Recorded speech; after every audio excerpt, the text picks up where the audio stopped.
Bison Media Zone on WDAY Extra.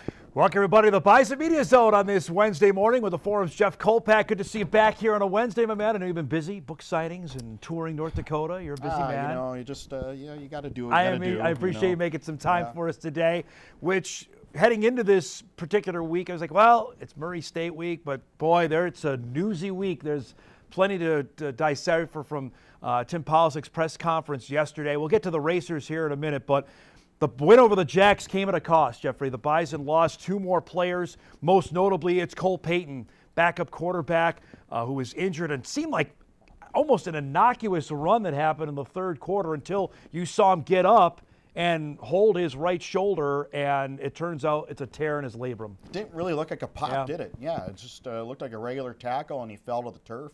It just goes to show football can be a cruel game sometimes. The same with Sam Young, too. That just looked like almost a regular tackle. You know, the thing about Cole Payton is his carries were not what they were last year. I mean, last year, for half the season, he was the team's leading rusher, remember, and that was on limited carries. And now with even the more emergence of Cam Miller this year, that he's, you know, it's been minimized, It has. Yep. So I think Cole Payton's per carry is like 5.2 touches a game or something like that. A friend of mine did the stat compared to a little over 7 last year. So obviously with a new staff and a new offensive coordinator, they're running with Cam Miller more than they did Cole Payton last year. And so, you know, is it a big loss? I don't know. I mean, if Cam Miller were to go down, yeah, then it's a big loss for sure. But I just didn't see – I thought we'd see more of the Cole Payton multi-dimensional – well, that's what we were told earlier in the year. Tight end, running back, slot receiver. I thought we were going to see more of that. That didn't materialize. It really did. No. It really did. So let me ask you this, because Policek said,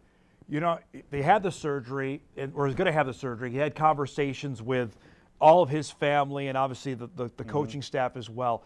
In your mind, because I asked Tim this during the press conference, was that more of a thing to say, okay, can he still play without it? And Policek said he just didn't feel comfortable putting him out there in that situation. Yeah, it's possible he could have played with it, but Tim said the likelihood of it dislocating again was probably pretty high, and they made the decision to shut him down. Were the words that more looking ahead to next year, because he said on February 1st they need to build this offense around Cole Payton. And so he needs to be healthy on February 1st and moving forward. And I think, you know, if the likelihood of re-injuring it again was pretty high, why do you want to risk him again? I think it's interesting the words he used. We're going to build the offense around him. He said, you're not worried about the future, but you are. Yeah. And that's obviously, he's looking towards 2025. But, boy, we're going to have, and I know we'll save this because we're going to have 8 months to talk about it whenever the Bison football season of this year ends, about what this offense is going to look like with Cole Payton running it, with still not a ton of snaps under center throwing the football. After it'll be 4 years of him being here. I'm fascinated. We're going to have those discussions over the next 8 months, man. Well, I think this is also a vote of confidence for, you know, the backup situation for Nathan Hayes. Yeah, for Nathan Hayes. I mean, I think, you know, he's been around now 3 years. He has the strongest arm on the team. He's one of the faster guys on the team. He's developed. He's pretty big. He's 6'3".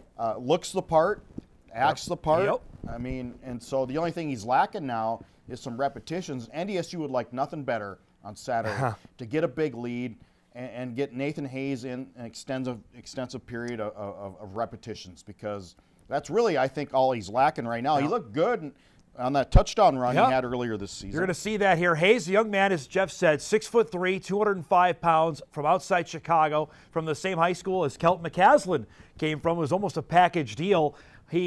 First game action this year came against Tennessee State, where he scored on this touchdown run, which he showed off the wheels.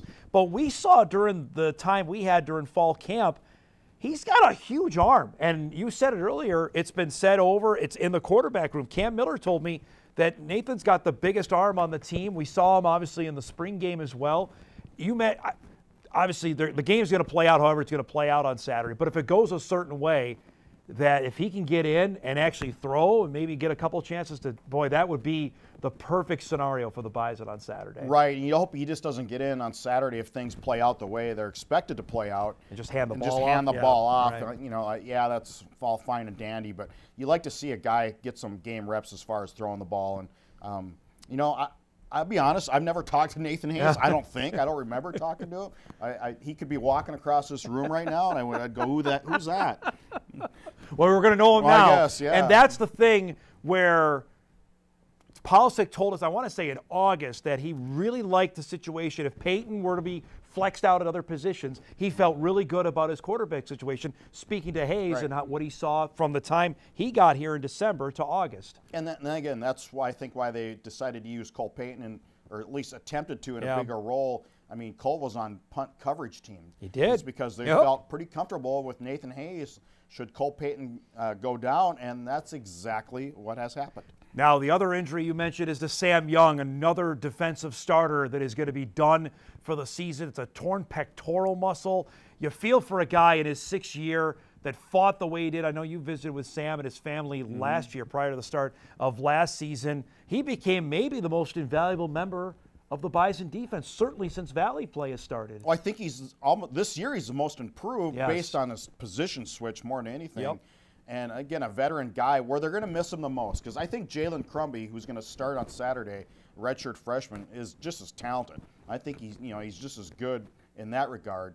But where they're going to lose possibly on Sam Young is his veteran presence and his ability to make the calls, as they call it, and the defensive calls and that experience. And that's just irreplaceable when you have a guy who's just spot on and so smart and knows the defense so well. I asked you this 2 years ago, and the Bison made it all the way to Frisco that year. What's the threshold of guys that you can reasonably lose and still continue to win? Yeah, I don't think they're near that. Okay. I really don't. Because I think the guys that are coming in, and I know they're younger, but I think they're just as talented. I think Toby Anena is just as talented as Dylan Hendricks. Hendricks just had that experience going for him. So I don't think there's a big gap, if you will. Yeah. Because I've been asked this several times in the last couple days by people, even across the country, friends of mine, like, oh boy, they're losing everybody. I said, well, hold on here. Yeah, they're losing a few guys, but it's not like there's this big drop off and they're going to lose production, so to speak. So we expect that Nick Kubitz is going to be back, which could flank out. Maybe Kubitz doesn't play the middle. If Wirtz is the guy, maybe in the middle, maybe that. Because Oscar Benson isn't going to play this week, that maybe Kubitz goes out wide in the game like this. I'm not concerned about the depth at linebacker. I think Enoch Sibamana, he's going to make his first start. He was making strides to play more, too. I agree. mean, he was making plays. We saw it starting at Illinois State. He has probably the best feet in my mind of the linebackers. Got good explosion. I mean, he goes from A to B faster than almost anybody at linebacker. And you imagine more Gully that's going to play, and I think probably more Austin Altapeter as well with the injuries that sustained there and what he's shown on the field. With Staling being out. I like Austin Altapeter. I think this is a guy from Moore. I like the way he hits. He's got that certain, when you hear it. I mean, when he hits people, it sounds different. It's like me golfing compared to you. The ball sounds different off my club. There's no doubt much about more that. crisp than it does with your club. How's that for an analogy? Well, I knew you'd bring golf into it one way or the other. Also, maybe keep an eye. Polisic brought up the name of Talon Eady, freshman safety. That room is getting thin now because it's Ryan Jones, it's Darius Gibbons, and it's Jalen Crumby. Hudson Art's in there, but he said Talon Eady has done enough. He's played in one game that if you have to pull the. Now here we are. You got 4 games left. If you want to be judicious about this, that maybe you play him this week, you play him maybe next week, and then either choose between South Dakota and Move State, and then you've got him, you keep his shirt. Is it time to credit Grant Olson more than we have I think so. At this point, the defensive coordinator? Because when they started off in non-conference, we were critical. We were critical of the run defense. I mean, how can you not? They were giving up 260 yards and you saw what happened in Colorado. Tennessee. And I know Colorado's an outlet, but I mean, guys were running free against the Buffaloes. And then you look at this defense last week where the running backs had, 58 yards? Nothing. Yeah, the South Dakota State running backs were held to almost nothing. And Amar Johnson's really good, too, by the way, and they held him in check. So the improvement the defense has made from non-conference to here we sit in mid-November, I would use the word striking. I agree. All right, Murray State is up next here. 1-6 on the season. The Bison going to make their first trip there. They're 0-4 in Valley play. They've given up a ton of points so far this season. Jody Wright's going in. Jawan Northington is their top back, who we saw up here in Fargo last year. Jaden Johansson's their quarterback, who's a former Bison Sioux Falls kid. It's hard to judge what this season with all the new players they have. He wants to build, but he's got to find some players that can play. They have been able to put up points. They scored 21 against UND in the first half a few weeks ago. But the problem is, Dom. Defensively, yeah. Yes, defensively. And they have 53 transfers on the roster right now. Defensively, they're giving up 40.0 points a game, 116th out of 123 teams in the FCS in scoring defense. That's not great. And that's not going to work when it comes to Missouri Valley football. Yeah, no, Johansson's been okay, but he's had 5 interceptions against just 2 touchdown passes. And so that's nowhere near his season at the South Dakota School of Mines, where he was a Harlan Hill finalist for Division II Player of the Year. But obviously it's a different level he's finding out, and probably a different offensive line. I asked Polsick this yesterday, and he gave me the Hoosiers reference. It's it's the same football field, but I'll ask you this: it's a new environment. I don't know what we're going to get attendance-wise. I mean, this stadium is 50 years old. It seats 18,000. They had 16,000 last week when Illinois State was there. It's the #1 team in the country. What do you think? What kind of environment are the Bison walking into on Saturday? Well, let's rewind to the Bison had a big game against University of North Dakota, a big rival game. The next week was at Southern Illinois, and I wasn't really impressed with their overall effort and focus, if you will, at Southern Illinois. Yeah, it was a win. Southern Illinois, but had some issues and starting a true freshman quarterback. It wasn't pretty. No. It wasn't pretty, but it was a victory, and they got it done. And we've seen over the years, not every win is pretty. We've seen some struggling wins with some really good teams. Yeah. We talked about the Bison team. So I'm curious to see now, will this be a little better focus after the South Dakota State game than it was after the UND game? In my opinion, that's what I saw. I would say offsides, yes, just those focus types of issues. I would say the schedule makers did them a solid here with having the game like this. To have a game on the road against an opponent like this may not be the worst thing in the world, especially how beat up they are. Well, would you rather? Would South Dakota State would love to trade with them. You trade with them in a heartbeat, exactly on that. We'll chat about that. We come back. Also, the Bison men's basketball team makes its debut tonight, exhibition game against the Dragons. We'll chat about that as the Bison Media Zone rolls on this Wednesday. We're back right after this. Welcome back here on the Bison Media Zone. A highlight game is coming up as we're already week 9 Colpack of the FCS season. Mercer off its first loss, hosts Western Carolina. The Catamounts were in the top 25. They've actually won a couple here, and they've gotten themselves into potential bubble consideration. That's an interesting game in the SoCon Saturday. They've been making some noise the last couple of years. Yeah, they made a little bid regular season shot last year, I think, before fading late. Yeah, they missed the playoffs last year. Mercer, wow, what happened last week? Samford scored 55 on the Bears. Incarnate Word in southeastern Louisiana, the Word just hanging around there in the Southland. They're going to win that league, it looks like. They're not as talented as they were a couple years ago, but they still got some weapons down there. That league just doesn't get better, though, does it? Yeah. Southeastern Louisiana couldn't score against South Dakota State. Nope. Absolutely got crushed at home against the Rabbits. It feels like that league, maybe like Houston Christian. You You thought maybe, but I mean, some team like that may raise up out of the ashes. Saturday night, Eastern Washington is tied with the Bison for the fewest turnovers committed, which is crazy out of Eastern Washington because defensively they've not been very good. They're going to take on Idaho. That's a rivalry game coming up on Saturday night. I think we need to get rid of our conventional thoughts on Eastern Washington and what we used to think of them. This is what they are now, you're saying? This is what they are, yes. Yeah. They're just never going to be that team that they were under Bull Baldwin. Yeah. That team that beat NDSU in 2010, remember that Taiwan Jones and the talent they had. Oh, man, the quarterbacks they had, the receivers. Yeah. The Cooper Cupps aren't walking through the door anymore at Eastern Washington. The other is the highlight game, and USD has beaten the Jacks twice, but both of those games in the Division I era were in Vermilion. I am so what do you curious. Make of this I'm one? So curious about this game because this is, to me, it's going to be, is USD for real or not? Correct. And that's and the Coyotes going up to Dana J. Dykehouse. God, I hate saying that all the time. You miss Coughlin alumni. I know Coughlin alumni is easier. But we'll find out if they're for real, because they never really played well in the Division I era in Brookings. No. And we'll see if they're better than they were last year. How do you think South Dakota State comes out here? Well, now this is a gut check time for the Jackrabbits after last week. And I think they come out and play really well. I do. I'm really intrigued to see how this game goes. Because if USD wins, Jeff, then you're staring that Bison game in Vermillion at the end of the year. And granted, USD still has to go to Grand Forks. That's going to be a tough game for them. But, boy, that game at the end of the year gets awfully, awfully important. I think it's a big Mark Gronowski game because he didn't really light it up last week against the Bison. And generally this year he's had good moments, but not like last year. So I think this is a big Mark Gronowski moment going forward. And on the flip side, I think for Aiden Bauman, here's the opportunity. You say that you haven't had a monster performance, and he's got some great weapons. We've seen what Carter Bell can do, Charles Pierre can do, Tice is a good back. That maybe this is time for Aiden Bauman to show what he can do here in a primetime game. 2 veteran quarterbacks, 6:30 start. That'll be fun.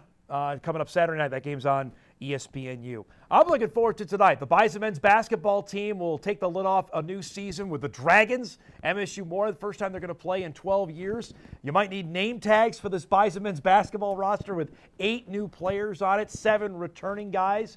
Dave Richmond went into the portal, Jeff, and added some guys with some college basketball experience. A guy like Jackson Money, West Fargo Cheyenne kid from Northern State. Luke Kasupke comes in from Illinois State. Mason Miller comes in from Indiana State. They automatically add a lot of experience that have played college basketball. I thought Wes Offerman, the NDSU Sports Information Director, Dom, had a great note in his release. NDSU added 357 games of experience, totaling 8,072 minutes of college basketball. Yeah. Jackson Money, 91 games. Kasupke, 109 games. Mason Miller, 105 games. And we're going to see some of those guys in the starting lineup, I would bet. Yes, Brennan Watkins, you saw there, another transfer from VMI, likely might run the point for the Bison tonight.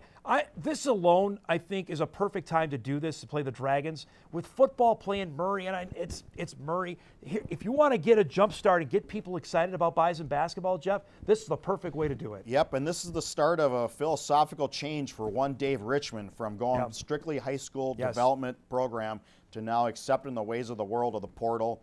And but they have to keep Feddersen around.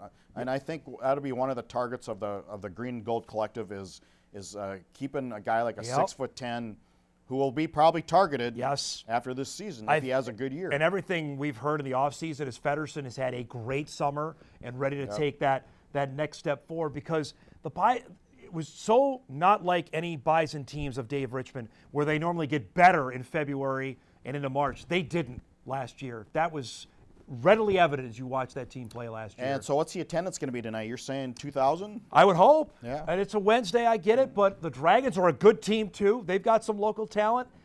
I hope people come out and watch this. I really do. I think this Bison team has a chance to be pretty good this year. I'm just curious, to see all these new parts, but get used to it. I mean, there's probably going to be more of this next year. And, Jackson Money, West Fargo kid, it's going to be a good time for Bison fans and West Fargo fans. Go out and watch your local kid. And he's good. I mean, Saul Phillips got him to a spot. He's had to work on his defense. He's told me that. That's customary of making that trip from D2 to D1. He can shoot the ball, though, as a big man at 6'10". Under Dave, you better learn how to play. Or else you're not going to play. Keep an eye, too, on Jakari White. I think he's due for a big-time year. Made all-team, second-team preseason poll. I think he's due for a big year this season. Yeah, and Jakari's got that talent. He's quick. I like his athleticism. And he can play D. Yes, we know that. Yeah, and he's just a good kid too. It came up here just almost looking for a home away from home, if you will, and I think he's found it. He's really settled in, and good for him. Hope he has a good year. Don't forget, you can watch the game right here on WDAY Extra tonight, 7 o'clock for the Dragons and the Bison. Our coverage begins with myself and Greg Steeman and Sam Getzinger. And, by the way, we're working this weekend. We've got the Bison game for you. Bison game day, 10 a.m. in Murray, and North Dakota State, Murray State, 1 o'clock Saturday from Murray, Kentucky. I'm trying to get Racer 1 on the show. That's a good guess. We hope we can do that. Thanks to Jeff for joining us here. We'll see everybody next week on the Bison Media Zone. Thanks so much for watching.